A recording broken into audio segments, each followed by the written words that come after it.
તો સૌરાષ્ટ્ર ગેડ પંથકમાં જળભરાવની સ્થિતિ અંગે સરકારે કરી છે કામગીરી। પૂર નિયંત્રણ અંગે સરકારે શરૂ કર્યો છે અભ્યાસ। જુલાઈ 2025માં સરકારે પૂર નિયંત્રણ અંગે શરૂ કર્યો હતો અભ્યાસ। પૂર નિયંત્રણ અંગેના અભ્યાસમાં સરકારે 7.84 કરોડનો ખર્ચ કર્યો છે।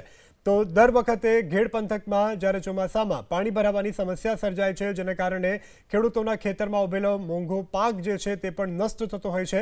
ત્યારે આ અંગે આજે જે અભ્યાસ છે તે સરકાર દ્વારા શરૂ કરવામાં આવ્યો છે। સૌરાષ્ટ્ર ગેડ પંથકમાં જળભરાવની સ્થિતિ અંગે જુલાઈ 2025માં સરકારે પૂર નિયંત્રણ અંગે શરૂ કર્યો હતો અભ્યાસ।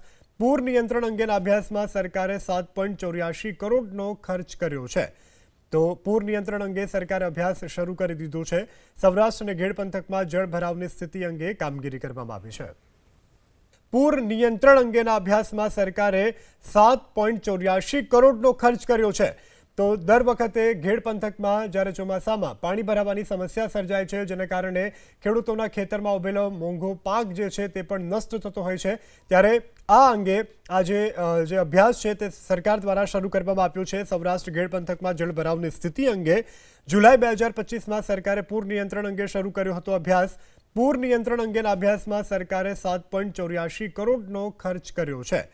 તો પૂર નિયંત્રણ અંગે સરકારે અભ્યાસ શરૂ કરી દીધો છે। સૌરાષ્ટ્ર અને ગેડ પંથકમાં જળભરાવની સ્થિતિ અંગે કામગીરી કરવામાં આવી છે।